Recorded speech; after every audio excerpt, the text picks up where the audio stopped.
we are again, huh? Michigan Week, looking forward to the challenge. I think it's a great rivalry. We've embraced the rivalry since, really since I've ever been here back in '95.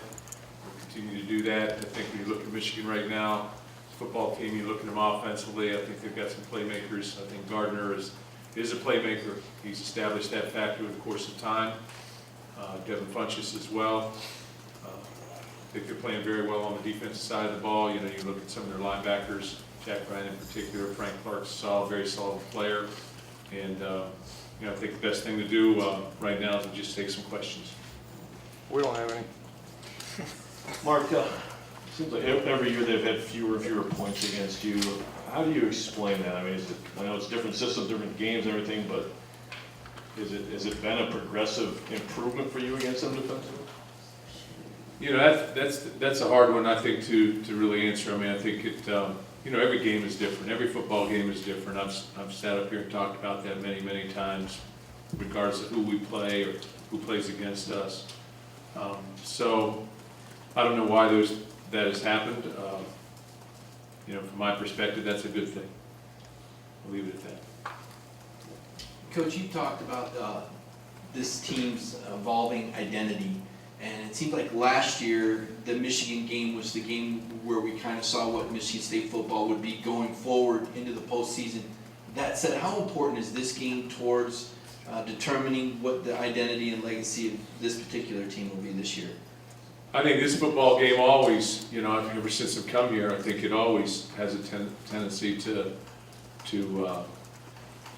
ground you a little bit. First of all, as a person, because you're involved in this, and it's a great rivalry, but also to establish your credibility as you move forward. I just think that's just the way it is. I mean, I think every rivalry game is like that, regardless of where you're at. You can look across this country, and I think those things remain the same. So as far as this year, it's no different. I mean, to me, there's the football season, and then there are these type of games. And then just to follow, I asked the players this as well. So much of the attention has been on the success that you've had against Michigan here, 5-2, 5 out of the last 6. But losing that game in Ann Arbor, what about for you? I asked the players what it was like for them.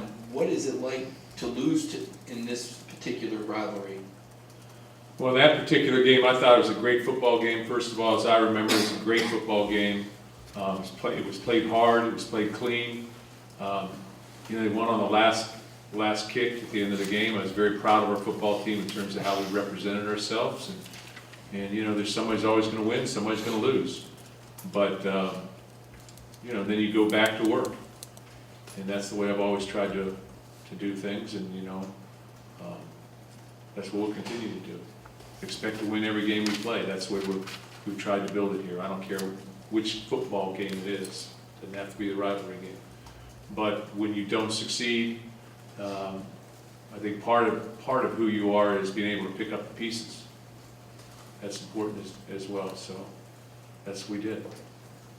I think the next week we went to Wisconsin and won in overtime. Mark, can you kind of go back in time a little bit and go to the point where you first understood what this rivalry meant? When was it, either when you were an assistant coach or from the outside looking in? I think it was certainly when I got here, and I was, it was 1995 when I first came here, and that's when I first had a taste of it. And it was embraced at that time because of the past. And I've said all along here, you know, I didn't make these rules, I'm just playing by them. So I'll just keep trying to play by them as we go through this. But it gets in your blood a little bit. It's just the way it is. And, you know, I've been other places, the same thing has happened. You know, there's no difference in this game than being in the South Carolina Clemson game when I was in college. It just divides the state, and so it makes it unique in that respect. And you know, you embrace it, you get involved in it, and it's in you. You are fond of saying they all count one, but the emphasis on this one is certainly not the same as the others. I'm just curious, the players talk about the coaches even run around faster this week in practice. Talk about the energy level, just from the coach's standpoint for a big week like this, would you please? Yeah, I think you as a coach, I mean, you're involved in it deeply as well, and you're trying to do everything you can from that perspective, and, sustained energy is what you need, I guess, because it's a long week. So, we just do what we do. I think hopefully we're like that every week, but I guess not. Coach, a lot of great traditions surrounding this game for both schools. A new one starting this week, Alex's great state race, running the game ball from Ann Arbor to East Lansing.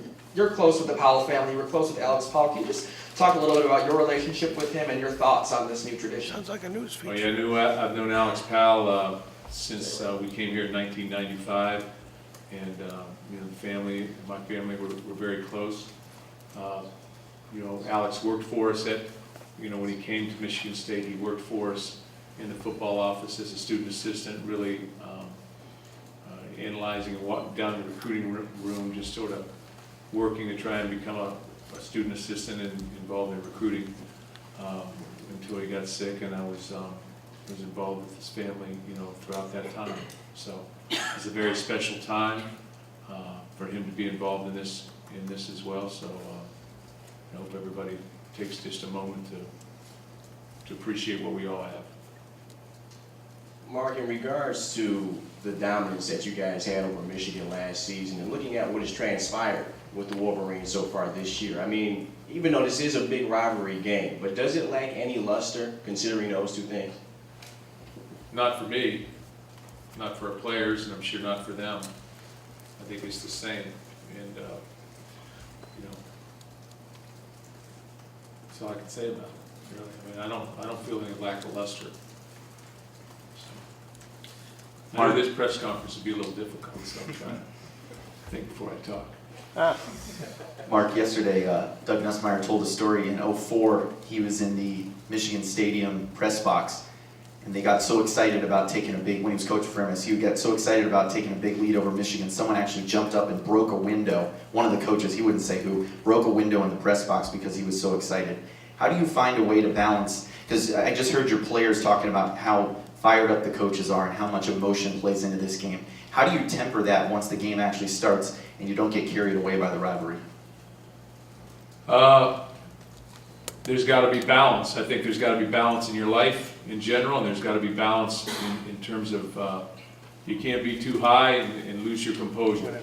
You've got to stay composed. I think that's part of this too, and you've got to be in control because you're going to be at your best when you're in control. But you've got to have that. You also have to have that energy that's been talked about as well. So there's a balancing act, I think, there. I'm not sure how to talk about it. I guess when you're in it, you know what direction you have to go, I think.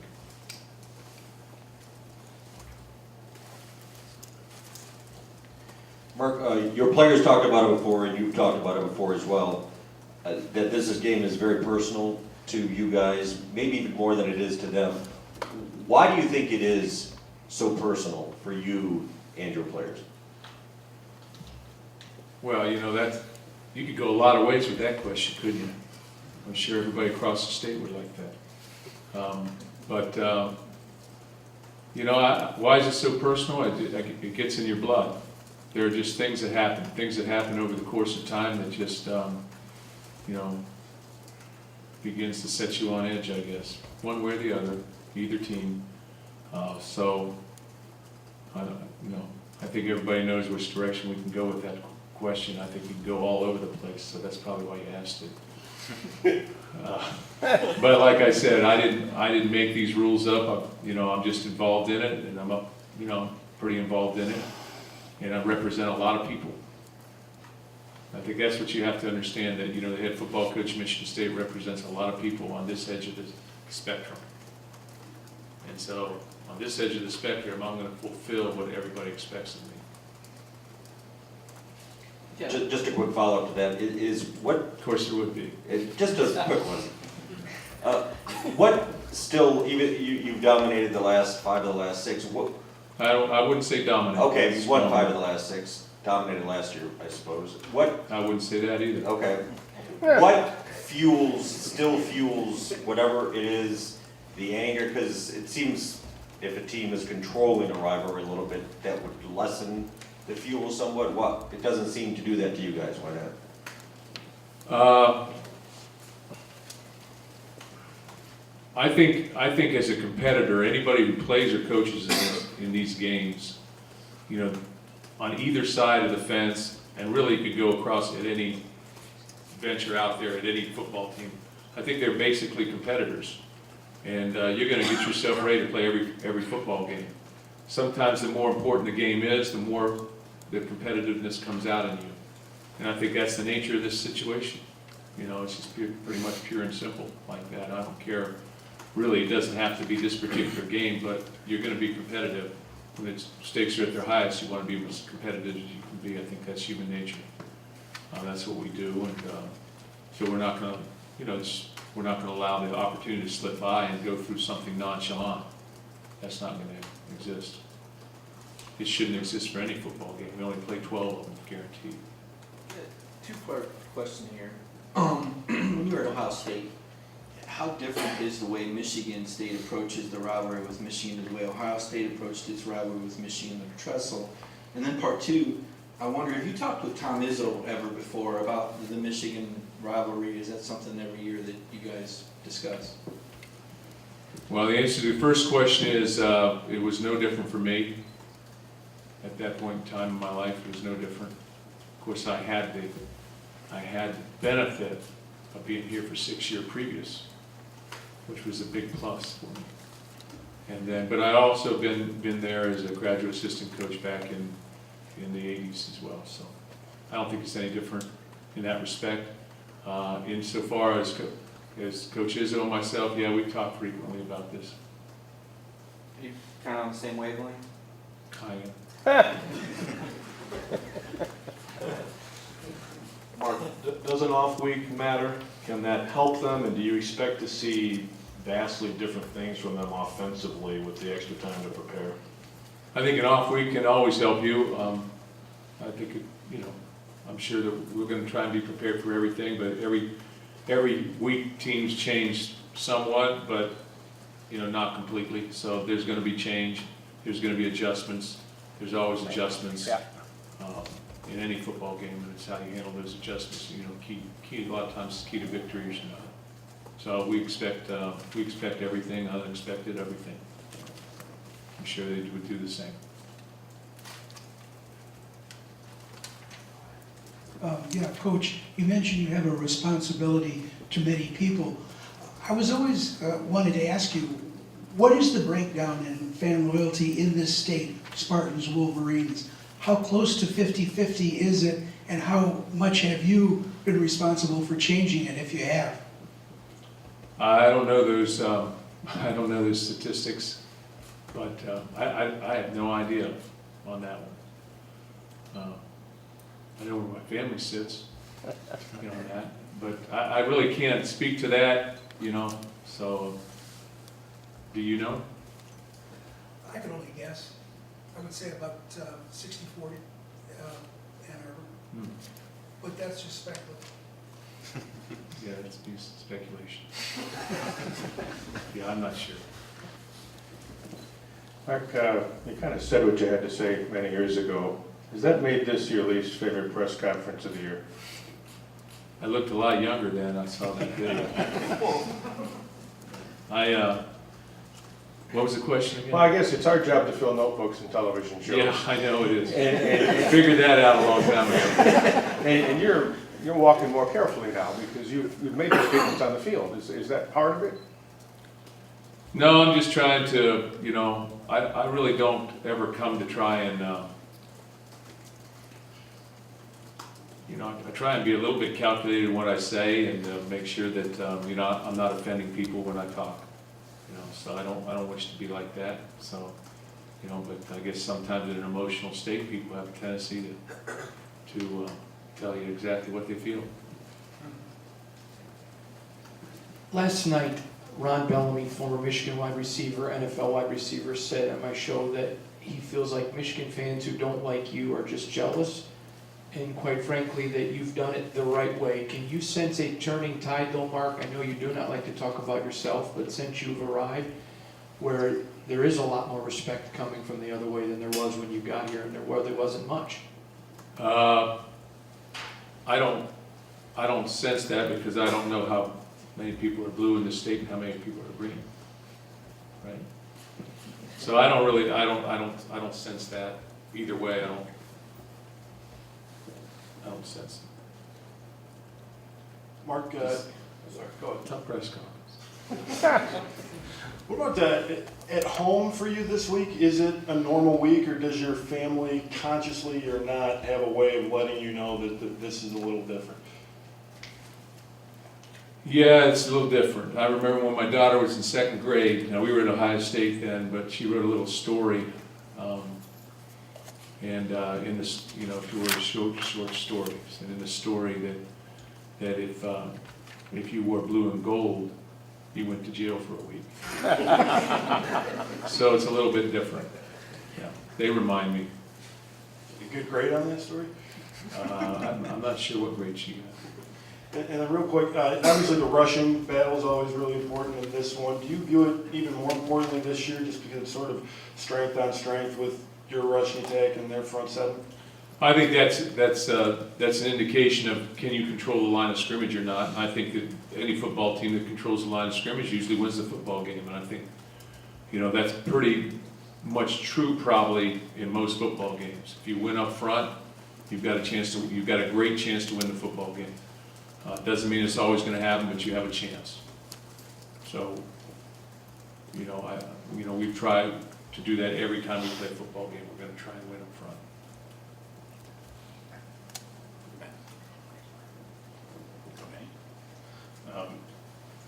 This may be a little bit off topic, but considering last year the minus 48 yards rushing, how maybe not dominant in your eyes, but how dominant the defense has been. I just wanted you to talk about. I know you talked about Pat a lot over the last few years, but just how vital is he to your success and in key rivalry big games like this? Yeah, Coach Narduzzi, our defensive staff, our defense and how we function as a defense is extremely important in terms of how we play overall. I don't care if it's this game or another football game. And there's been, we've had a lot of success here because of it.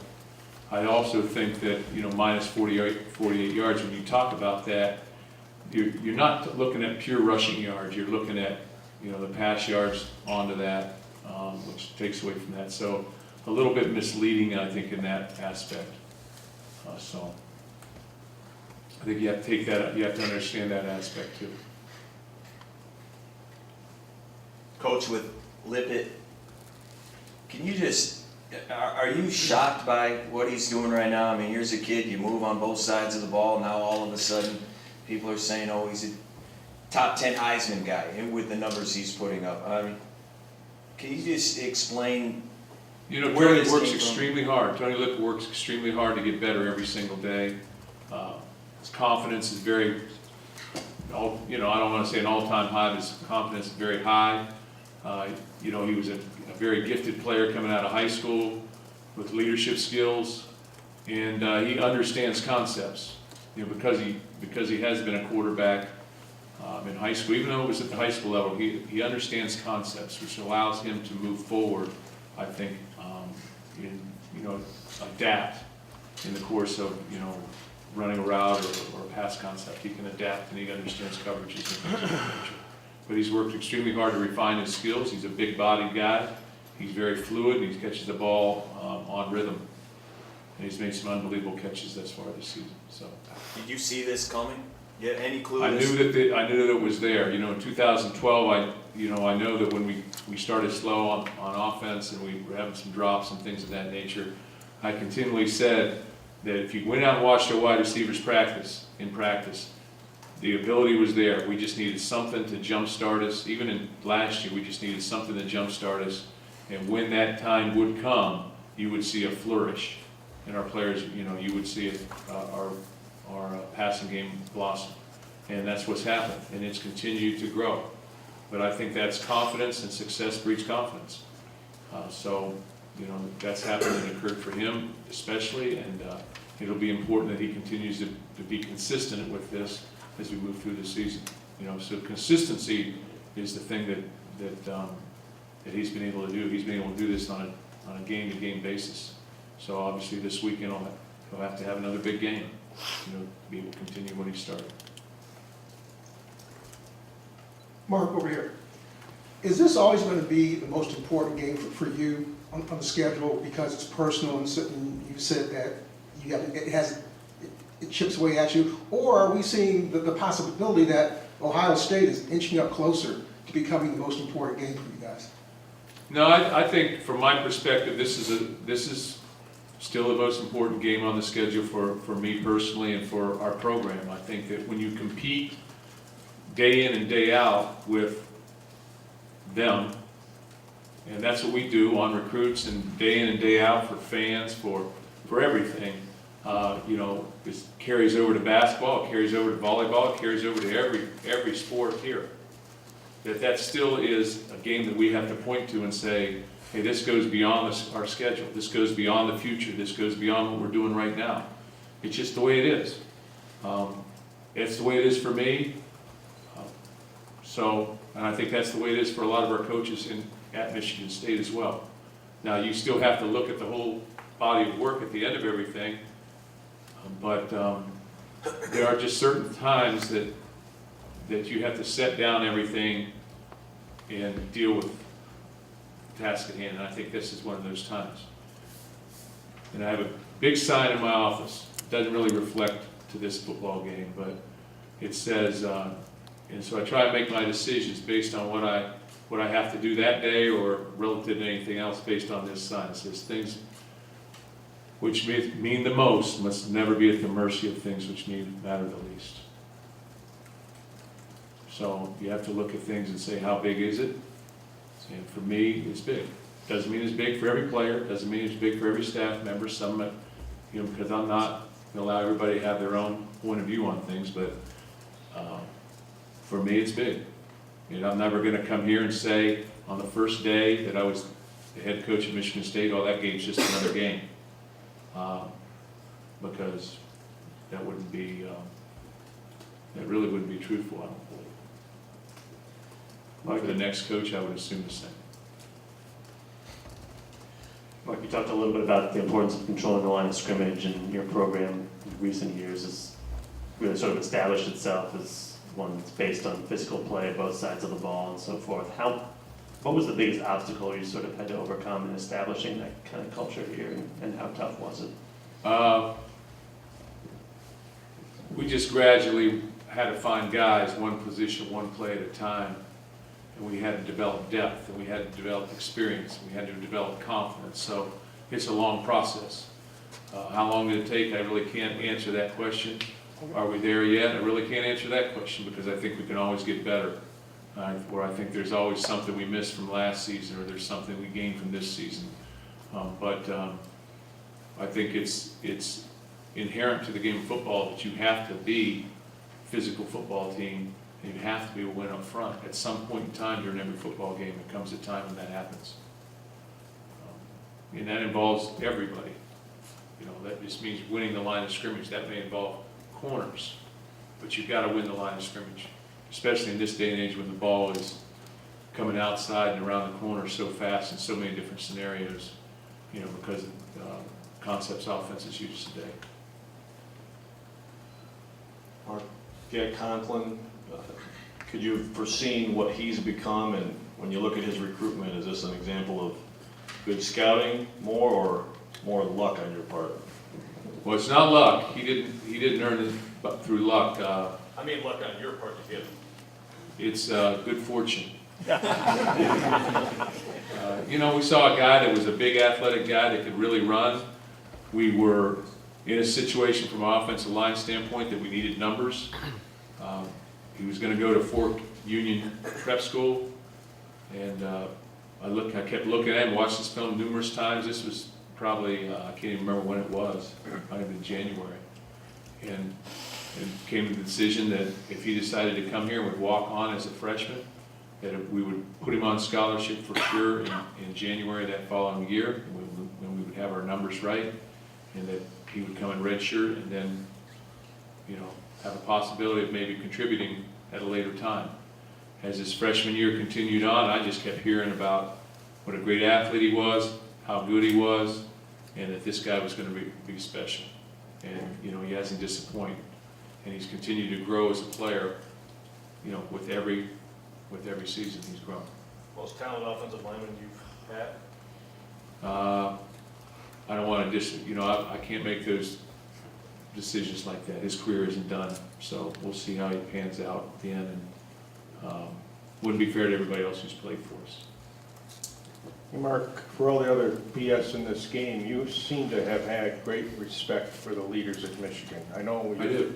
Brady Hoke, you went out of your way at the Rose Bowl to shake Lloyd Carr's hand during your ball game when he was in the Rose Bowl Hall of Fame.